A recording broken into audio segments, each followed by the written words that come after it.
Dambarwa ta kunno kai tsakanin Sheyi Tinubu wato ɗaga shugaban Najeriya Asuwaju Bola Ahmed Tinubu da kuma shugaban ƙungiyar ɗaliban Najeriya ta ƙasa wato Atiku Isa. An jiyo ɗan shugaban Najeriya na mayar da martani ne ga wani labari da ke cewa ya tura 'yan daba domin su farwa shugaban wani ɓangare na ƙungiyar ɗalibai ta Najeriya wanda aka fi sani da NANS wato Atiku Isa. Dan na shugaban Najeriya wanda ya musanta zargin a shafinsa na Instagram a ranar Juma'a ya ce zargin wani yunkuri ne na shafa masa kashin kaji kawai da yake zantawa da manema labarai. Sheyi ya ce ta yaya mutum zai zabga ƙarya haka, wannan wani yunkuri ne na shafa min kashin kaji. Ya ma ce bai taba haduwa ido da ido da wanda ya yi masa wannan zargin ba wato Atiku Isa. Martanin da ya mayar na zuwa ne bayan shugaban wani bangare na kungiyar ɗaliban ta Najeriya ya zargi Sheyi Tinubu da kokarin bayar da cin hanci da ma laifin garkuwa da shi, har ma da yi masa duka da waɗansu abubuwa da dama da ya jero a wancan lokaci.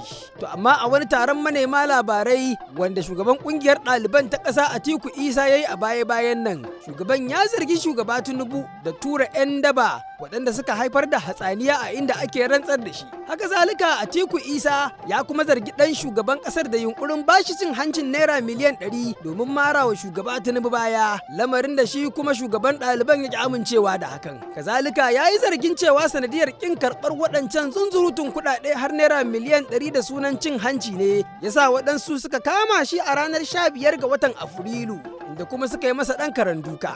A cikin bidiyon taron manema labaran da ya gabatar, Isan ya ce sun gayyace ni zuwa Legas domin haɗuwa da Sheyi. Na gana da Sheyi ido da ido da kuma ministan matasa. A lokacin da na haɗu da ministan ya rungume ni sannan muka tattauna, inda har ma dai suka so su bani kuɗi har naira miliyan 100. To amma ni a gani na ba komai ne za a mayar batun kuɗi ba. Ina da aƙida ta kuma ba zan iya ƙulla alaƙa da shugaban ƙasar da bai tsina namun komai ba in yi ƙaryar cewar yayi. Idan ya yi abin kirki mu da kanmu za mu zo mu faɗa mu ma nuna masa goyon baya, amma idan fa har ya yi abin da ba daidai ba to fa ba za mu rufe bakinmu migun ba, ko shakka babu ba za mu yi hakan ba.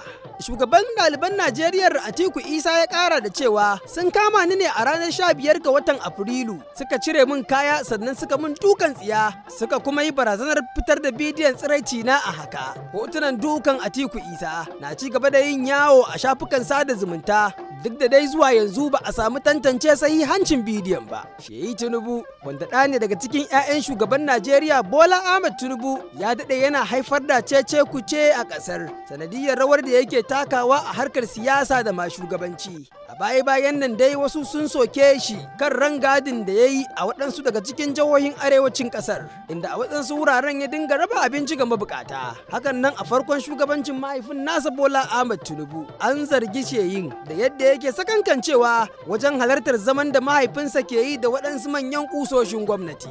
To abin jira dai a gani shine abin da zai biyo bayan wannan sato kasa katsi tsakanin Sheyi Tinubu da shugaban kungiyar ɗaliban ta ƙasa wato Atiku Isa.